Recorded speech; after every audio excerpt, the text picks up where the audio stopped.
پورا ہو گیا امن کا خواب، پاکستان کی سفارتی کوششیں کامیاب، امریکی ایرانی صدور اور وزیر اعظم شہباز شریف نے اسلام آباد مفاہمتی یادداشت پر الیکٹرانک دستخط کر دیے۔ امریکہ ایران معاہدہ نافذ العمل، امریکہ نے ایران کی بحری ناکہ بندی ختم کر دی، امریکی فوج کے مطابق ایرانی بندرگاہوں کے تمام راستے کھول دیے گئے، حتمی معاہدے تک امریکی نیوی کے جہاز خطے میں موجود رہیں گے، سوئٹزرلینڈ میں تکنیکی سطح کے مذاکرات کا آغاز آج ہوگا یا نہیں، صورتحال واضح نہ ہو سکی، ترجمان ایرانی وزارت خارجہ اسماعیل بقائی کا کہنا ہے کہ سوئٹزرلینڈ دورے سے متعلق ابھی تک کوئی حتمی فیصلہ نہیں کیا گیا، ایرانی وفد کی سوئٹزرلینڈ ممکنہ طور پر اسپیکر باقر غالباف کریں گے، اور امریکی نائب صدر مذاکرات میں وفد کی قیادت کرنے کے لیے تیار۔ جے ڈی وینس کہتے ہیں کہ آج کی تقریب سے متعلق صورتحال غیر یقینی کا شکار ہے، وقت کا تعین اس بات پر منحصر ہے ایرانی نمائندے وہاں کب پہنچ سکتے ہیں۔ وزیر اعظم شہباز شریف کا دورہ سوئٹزرلینڈ منسوخ، سفارتی ذرائع کے مطابق مفاہمتی یادداشت پر دستخط ہونے کے باعث دورہ منسوخ کیا گیا۔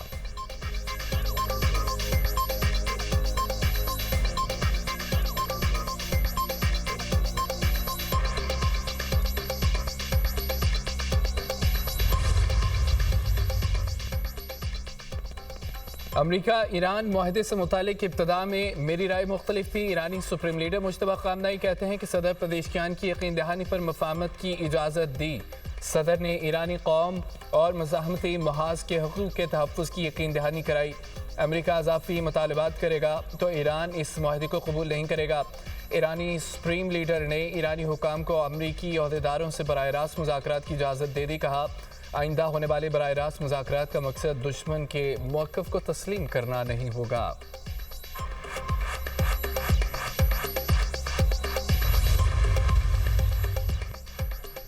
وزیر اعظم شہباز شریف سے ایرانی صدر مسعود پزیشکیان کا ٹیلی فونک رابطہ، صدر پزیشکیان نے ایرانی قوم اور اپنی جانب سے وزیر اعظم اور فیلڈ مارشل کا خصوصی شکریہ ادا کیا، کہا دونوں شخصیات نے ثالثی کے عمل کو کامیابی سے ہمکنار کرنے میں نہایت اہم کردار ادا کیا، جسے ایران ہمیشہ قدر کی نگاہ سے دیکھے گا، مشکل وقت میں پاکستان کی مثبت تعمیری اور مخلصانہ حمایت کو ایران ہمیشہ یاد رکھے گا۔ صدر پزیشکیان نے پاکستانی عوام کے لیے اپنی نیک خواہشات کا اظہار کیا، کہا ایران پاکستان کے ساتھ دو طرفہ تعلقات کو مزید فروغ دینے کا خواہاں ہے۔ وزیر اعظم نے ایرانی صدر، قیادت اور برادر عوام کو تاریخی امن معاہدے پر دستخط کی مبارکباد پیش کی، کہا یہ تاریخی معاہدہ خطے میں قیام امن اور ایرانی قوم کی تعمیر نو میں مددگار ثابت ہوگا، پاکستان ایران تعلقات کو مزید مضبوط بنانے کا باعث بھی بنے گا۔ وزیر اعظم نے مذاکرات کے اگلے مرحلے کے لیے ایرانی قیادت کی کامیابی کے لیے دعا کی، اس عزم کا اعادہ کیا کہ پاکستان برادر اور ہمسایہ ملک کی حیثیت سے ہر شعبے میں ایران کی مکمل حمایت جاری رکھے گا۔ دونوں رہنماؤں کو جلد از جلد ایک دوسرے کے ممالک کے دورے کرنے پر اتفاق، دونوں رہنماؤں کے درمیان گفتگو 30 منٹ سے زائد جاری رہی۔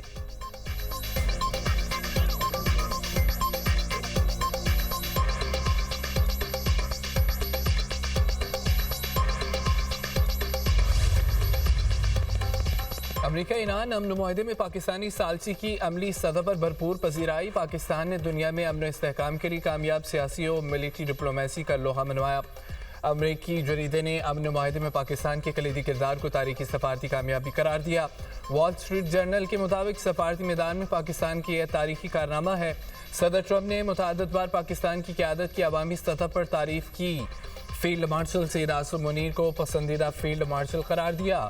صدر ٹرمپ کے دوسرے دورہ اقتدار میں واشنگٹن اور اسلام آباد کے تعلقات میں نمایاں بہتری آئی، ماہرین کے مطابق پاکستان نے خود کو بین الاقوامی سفارتکاری میں ایک غیر جانبدار اور معتبر ثالث کے طور پر منوایا۔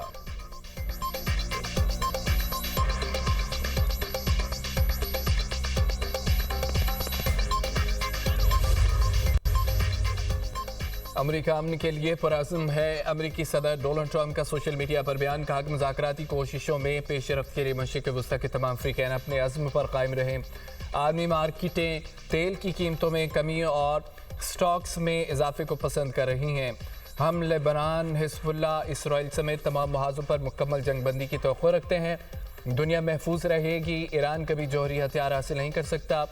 وائٹ ہاؤس میں تقریب سے خطاب میں بولے، امریکی سٹاک مارکیٹ نئی بلند ترین سطح پر پہنچ گئی، تیل کی قیمتیں تیزی سے گر رہی ہیں۔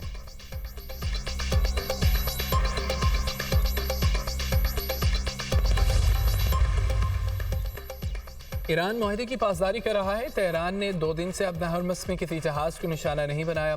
امریکی نائب صدر جیری وینس کی نیوز بریفنگ، کہا ایٹمی ہتھیار بنانے کی ایرانی صلاحیت ختم کر دی۔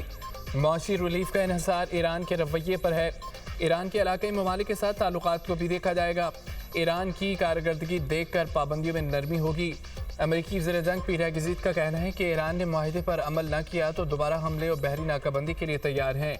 امریکہ نے ایران کو مجبور کیا ہے کہ وہ مذاکرات کی میز پر آئے۔ ایران کو کسی قسم کی رعایت یا یک طرفہ فائدہ نہیں دیا جا رہا۔ ایران کو جوہری مواد ہر صورت طلب کرنا ہوگا۔ ایران کسی صورت جوہری ہتھیار نہیں رکھ سکتا۔ ایران جوہری ہتھیار خریدے گا، نہ خود تیار کرے گا۔ مشرق وسطی میں امریکی فوج کی موجودگی میں تبدیلی حالات کو مد نظر رکھتے ہوئے کی جائے گی۔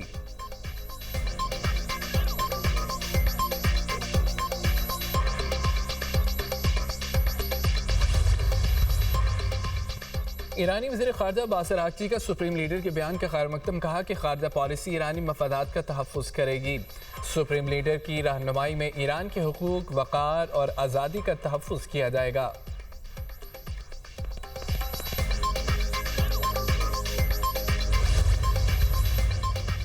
نائب وزیر اعظم اسحاق ڈار اور مصری وزیر خارجہ کے درمیان ٹیلی فونک رابطہ۔ مصری وزیر خارجہ کی امریکہ ایران مفاہمتی عہداشت پر دستخط ہونے پر پاکستان کو مبارکباد۔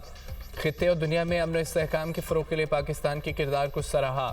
دونوں رہنماؤں نے اس پیش رفت کو عالمی معیشت کے لیے بھی ایک مثبت اور اہم قدم قرار دیا۔ اسحاق ڈار سے آذربائیجان کی وزیر خارجہ کا ٹیلی فونک رابطہ۔ اسلام آباد MOU پر دستخط ہونے پر مبارکباد پیش کی۔ پاکستان کی مخلصانہ مسلسل مثبت سفارتی کوششوں کو سراہا۔ دونوں رہنماؤں نے اس مثبت پیش رفت کو خطے میں دیرپا امن و استحکام کے قیام کی جانب ایک اہم قدم قرار دیا ہے۔ اسحاق ڈار سے ترک وزیر خارجہ کا ٹیلی فونک رابطہ۔ حقان فدان نے امریکہ اور ایران کے درمیان اسلام آباد MOU پر دستخط ہونے پر پاکستان کو مبارکباد دی۔ معاہدے کے لیے ثالثی کردار پر پاکستان کی تعریف کی۔ دونوں رہنماؤں نے اس امید کا اظہار کیا کہ MOU سے دیرپا امن آئے گا۔ اسحاق ڈار کا کینیڈا کی وزیر خارجہ سے ٹیلی فونک رابطہ۔ انیتا آنند نے امریکہ اور ایران کے درمیان ثالثی کی کوششوں میں پاکستان کے تعمیری کردار کو سراہا۔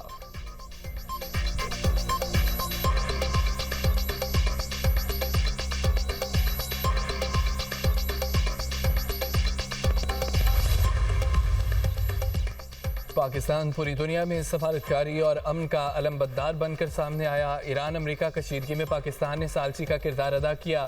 وزیر اطلاعات عطا طاہر نے کہا ہے پوری پاکستانی قوم کے لیے خوشی کا دن ہے۔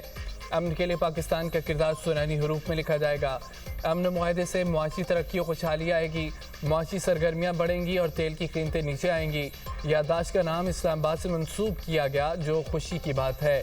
وزیر اعظم اور فیلڈ مارشل کا کریڈٹ ہے کہ ناممکن کو ممکن کر دکھایا۔ پاکستان کا نام ہمیشہ زندہ رہے گا۔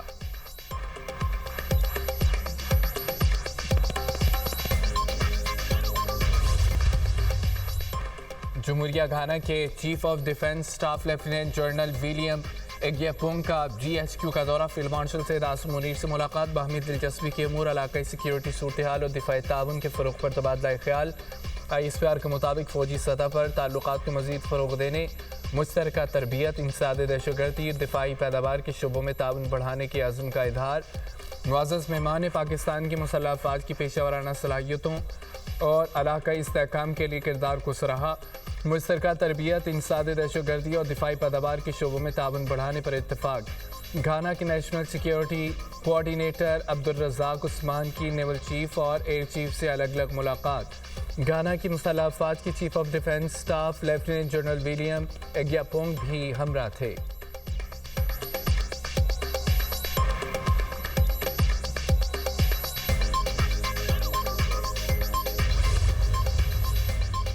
عالمی منڈی میں خام تیل کی قیمتوں میں اتار چڑھاؤ۔ امریکی خام تیل $75.92 فی بیرل میں فروخت۔ برطانوی خام تیل کی قیمت $79.80 فی بیرل ہو گئی۔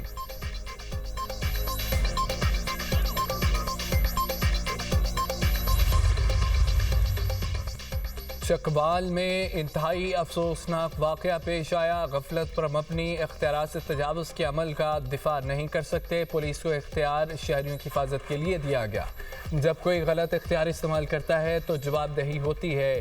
IG پنجاب عبدالکریم کی AIG سہیل ظفر کے ہمراہ نیوز کانفرنس کا انویسٹیگیشن کی بنیاد پر کیس کا ٹرائل ہوگا، تفتیش شفاف طریقے سے مکمل کی جائے گی، معصوم بچی کی زندگی اہم تھی، ہم ہر شخص کو انصاف دینے کے پابند اور جواب دہ ہیں، بے گناہ بچی کی جان جانے کو پولیس آپریشن کے پیچھے نہیں چھپایا جا سکتا۔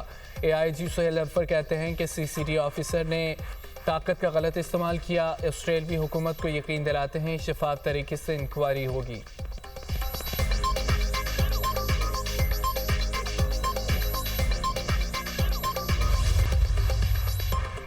اسرائیلی فوج کی امن معاہدے کی ایک بار پھر خلاف ورزی، جنوبی لبنان پر اسرائیلی فضائی حملے اور گولہ باری، اسرائیلی ڈرون حملے میں 3 لبنانی شہری شہید، اسرائیلی وزیراعظم نیتن یاہو نے لبنان سے فوجیں نکالنے سے انکار کر دیا، کہا سیکیورٹی ضروریات کے باعث انقلاب ممکن نہیں، یہ بفر زون اسرائیلی شہریوں کو حزب اللہ سے محفوظ رکھنے کے لیے ضروری ہے، جب تک اسرائیل کی سلامتی کے لیے ضرورت ہوگی لبنان سے نہیں نکلیں گے۔